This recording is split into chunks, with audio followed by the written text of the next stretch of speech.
Town Bank Mortgage, NMLS number 512138, is an equal housing lender. This podcast is for informational purposes only.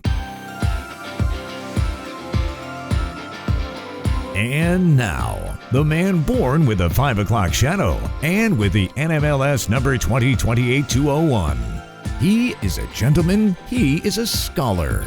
He is Tyler Crawley.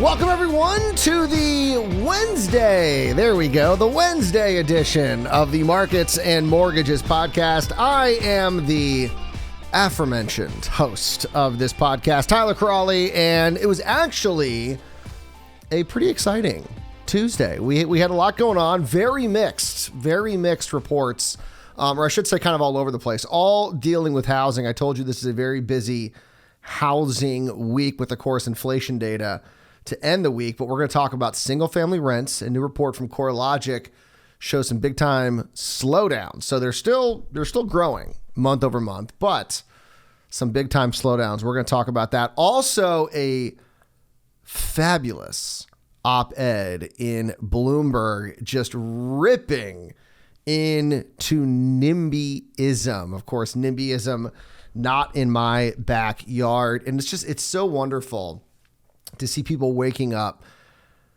to how horrible NIMBYism has been and how problematic, detrimental it is to growth and prosperity. And it's finally getting called out the way that it should be. So we'll talk about that op-ed, but we are going to start with the monthly report, the new residential construction report from the Census Bureau. And this in itself was a mixed report. We had some good, we had some not so bad, and then of course the ugly. We had a very ugly number with regards to building permits, because that's what this report is. It's building permits, housing starts, housing completions, and it was perfectly separated among those three categories. And it was kind of funny because you can kind of tell the way these reports get reported, the narrative that whatever media outlet is trying to sell. So if there's a media outlet that's trying to sell the negative housing market, oh no, things are crashing, it's 2008 all over again, they focused on the building permits. If there was an outlet that was focusing on the positive, trying to give a silver lining, saying, hey, look how great this is, they focused on the housing completions. Because those are the two categories where you saw the biggest spread, the biggest difference.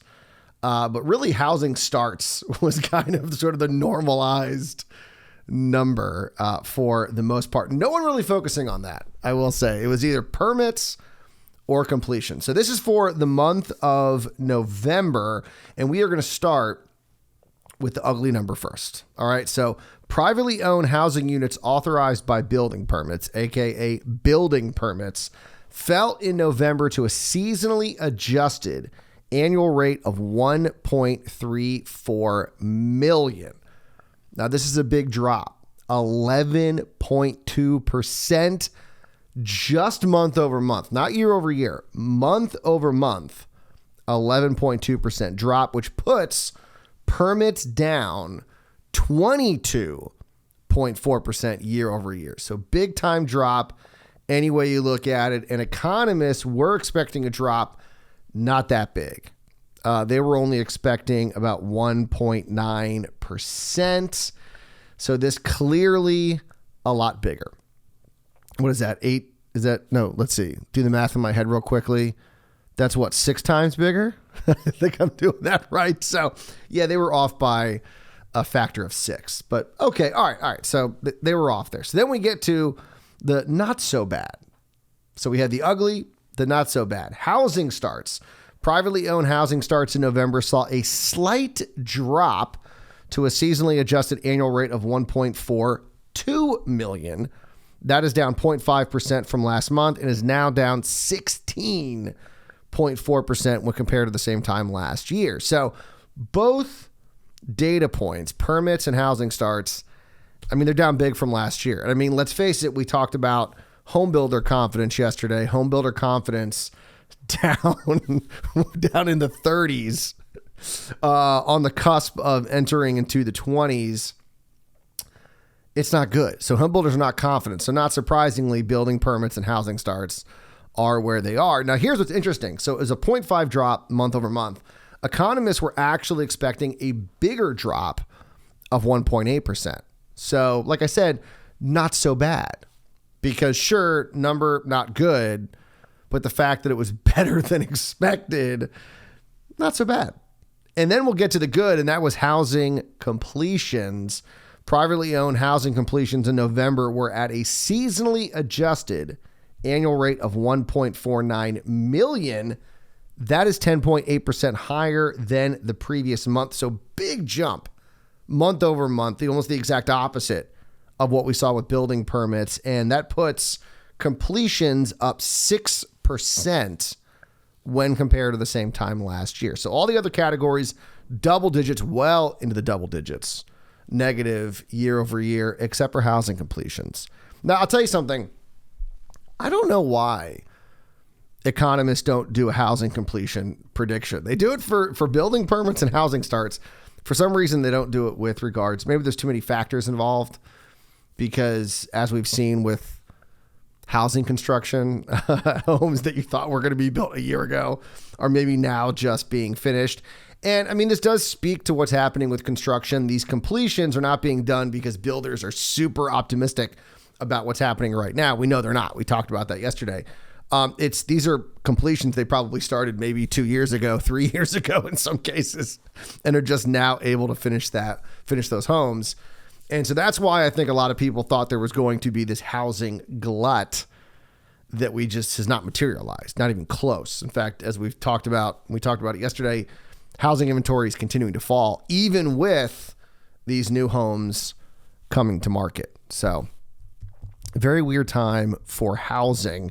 And then here's, I think, an important part of this data, because the numbers that we talked about are the overall numbers. That includes single family and multifamily. And of course, that's very different. When things were booming, kind of at the ending of the pandemic, or I should say the ending of 2020, and then as things began kind of opening up and we saw, those two booms in the housing market, 2021 and then the beginning of this year, 2022, a lot of it was being driven by single family. Single family is where people wanted to live, especially during the pandemic, when we didn't know sort of the nature of the virus. People were worried about living in multi-family places.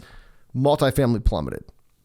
And that's a problem, because when you look at places where people want to live, they tend to be larger cities. You're not going to see a lot of single family being built. You're going to see a lot more multifamily. Multifamily is how you get more people into a space. It's how you create more density. And it's actually how you create more affordability, because you can build more property on the same piece of land. So if you're going to build, townhomes, you're going to build apartments, whatever it is, you can build far more units than you can if you're just doing single family. And so we saw multifamily kind of drop off. However, multifamily is really keeping these numbers elevated. And you can see that in the data.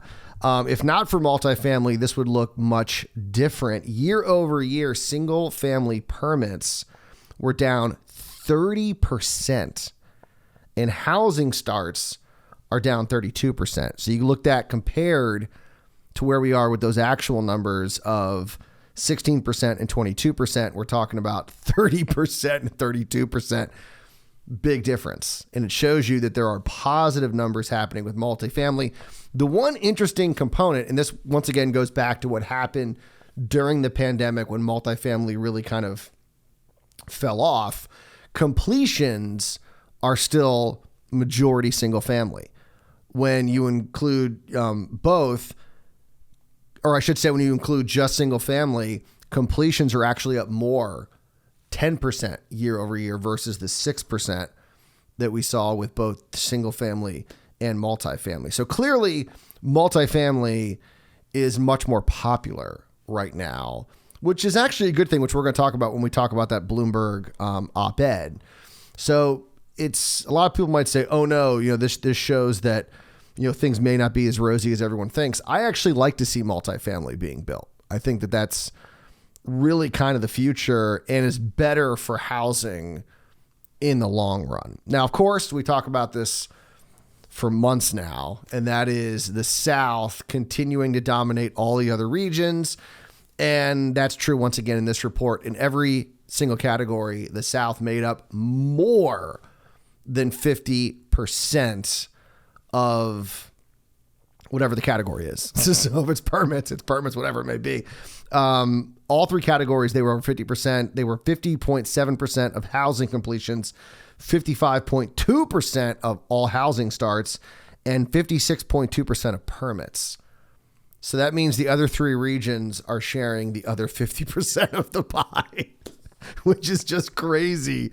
Basically, if it wasn't for multifamily in the South, things would be really bad.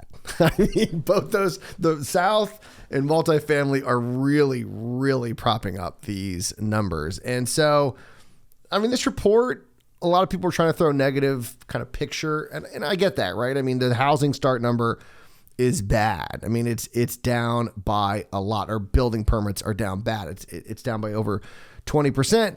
But we talked yesterday about home builder confidence. It's plummeted. But as we mentioned yesterday, it looks like we're getting close to that bottom. That's good. So then we'll hopefully start to see these building permits start to turn around. Remember, we're still underbuilt in this country by anywhere from 3 to 5 million homes. So the fact that permits are falling is just not something that you want to see. Luckily, we are seeing some positive data from multifamily, which will help with that, the fact that we're underbuilt. But let's hope that builders start to feel like we've reached this bottom and things are going to start turning around, so we don't see a situation where once again we're lacking in inventory. We're already there. Inventory levels, we may start 2022 or 2023 with less homes than we started this year because that's how bad inventory is. So we do need to build. There's no doubt about that. Let's hope these commodity prices come down and make it more affordable for these home builders to build. And a sign that we may be getting close to an equilibrium with regards to a slowdown. We know we're seeing a slowdown with regards to housing, but rents, of course, have also been on fire. And we have been seeing a slowdown with rents as well. And we have a new report from CoreLogic looking at the single family rent index, which shows how much rent is slowing down. In fact, for the month of October, which this report covers, single family rent growth fell into the single digits for the first time in 14 months. So it's been a little while since we've seen a number like this. Nationwide rent prices were up 8.8% year over year. That is down from the 10.2% that we saw in September and is down from the 14% that was recorded, the record high that we saw in April. What's really funny? So I'm reading this, of course, off the website, marketsandmortgages.com, my website. And, so of course I read all these posts, and this is where I get the data for the show and everything. And, I put it in a nice digestible form these reports can sometimes get a little confusing because, we got this report in December, but it's actually for October. And so sometimes the report will say, well, the previous month. So my brain, when I was trying to think what the month before October was, I came up with August, not September. So I will be changing that on the website, and it will be changed in the email. So if you're listening to the podcast, little Easter egg for you. I thought that, oh man, you got to love it. You got to love what your brain comes up with sometimes. And then here's what's interesting about this data. So the higher priced tier. So we have, a high price tier, a mid-high, a mid-low, and then a lower price tier. The higher price tier has now fallen to a 17-month low. That's with regards to growth. I mean, prices wise, no, it's not at a low. Prices are still growing, but it's at a 17-month low with regards to growth at 7.5%. That was followed by the higher middle price that's seen 8.8% growth. And then the lower middle priced was up 9.9% year over year. And then I would say, unfortunately, and I put that here in the post because it is unfortunately, because you think about, low priced rentals and you're thinking that those are people that can least afford rent prices skyrocketing. Maybe these are people who can't buy and therefore are having to rent and they would like to one day buy. So they're trying to save the money and then their rent prices are jumping up. And you think like, okay, someone that's like in the high priced area, maybe they're renting for another reason, but they can afford the increase in rent. And it's unfortunate that the only category that it remained above double digits, because remember, lower middle price was below it at 9.9%, is the only category that saw an increase for the month. So every other category fell, except for the lower priced, which was up 1.3 percentage points to 11% year over year growth. And I guess that makes sense. I mean, from a purely economic standpoint, the people who are getting priced out of buying right now because of what's happened with mortgage rates along with home prices, they're the ones who are forced to rent. So you're going to have a lot more people at the lower price versus, say, the high price, because they're not getting priced out. They're just renting because maybe they want to or whatever reason they're choosing to do that. That's what's kind of unfortunate about this. That's what kind of sucks about reading a report like this, is at the lowest price, the people who can least afford these big rate hikes are the ones that are seeing it. And that does kind of suck. But like I said, it makes sense because you're probably seeing there's a lot of demand at that price level. And so it sucks, but that's the reality of the situation. And then I know you're seeing a slowdown as we are talking about here in this data, but there, of course, is one state where things remain very hot. And that would be Florida, both temperature wise and, well, relative to what, I mean, it's cold in North Carolina. It was like 6 degrees on Tuesday morning. So I'm not sure I'm sure it's hotter in Florida. I don't know what the temperature is, but the real estate market still very hot. And that is true with rental markets. Miami posted the highest year over year increase in this report, with single family rents up 16.3% year over year. And Orlando was number 2, another city in Florida, up 15.5%. And then Boston, oddly enough, taking the third spot, up 15.5%, followed by Tucson, up 9.3%, and Atlanta, up 8.8%. So it's kind of good news that we're only seeing 3 major metro areas with double-digit year-over-year growth, because it wasn't long ago that like the top 20 were seeing double-digit. I mean, the average was double-digit year-over-year. And now we've seen the overall index fall into single digits for the first time in 14 months. And now only 3 of the top metro areas are still seeing double-digit rent growth year over year. So there are a lot of silver linings in this report, especially for renters out there. Molly Bozel, economist at CoreLogic, says that rents are dropping even more than usual for this time of year, saying, quote, single family rents decreased again on a monthly basis in October, but we're still up year over year.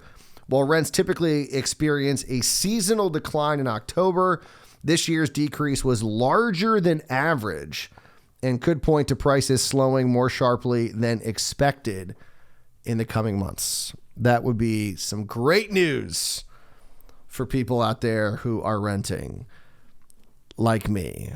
That'd be some very good news. And then, all right, before we go, real quick here, great piece over at Bloomberg by the editorial board. I don't want to get into it too much. I link to it, of course, on my website and with the companion newsletter, both of which are available at, I almost forgot the website, marketsandmortgages.com. That's why I have to end the show. I'm already forgetting the name of the podcast and the website. So the editors write, deciding what can be built okay, hold on. Let me start over again. Deciding what can be built where is a perfectly legitimate power of local governments across America. Did I read that sentence? I still feel like I'm weird. I'm reading it weird. Deciding what can be built where is a perfectly legitimate power of local governments across America. There we go. I feel like I got that correctly. It's also a tool of exclusion that is undermining the economy, deepening inequality, and even exacerbating climate change. Okay. I get the last part because a lot of people think that big cities are bigger polluters because there's more people and, smog, and you think New York and LA and the cars and everything else. But what's crazy is that if it weren't for those commuters and it was just people that were living in those big cities and were walking everywhere, and they weren't driving because it was more convenient to walk, that actually creates less pollution. So that's the argument with why people think density and they think pollution, but it's actually the opposite. The more dense a city is, actually the less it contributes to pollution and global warming and all of that. So there you go.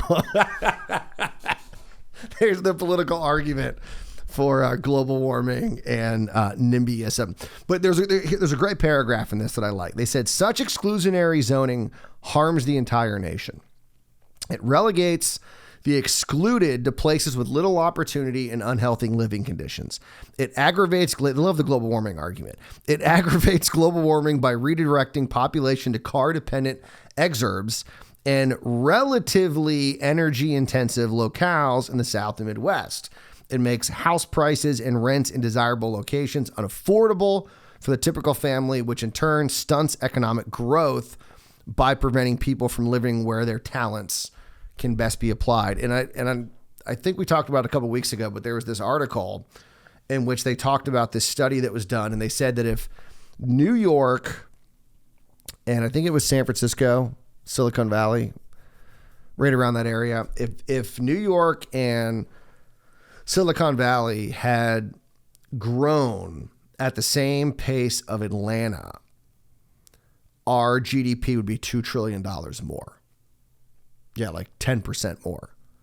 Because those areas are so prosperous and there are so many advantages to living in those areas, with regards to education, but just opportunities, these companies to work for. And there are people that can't afford to live there.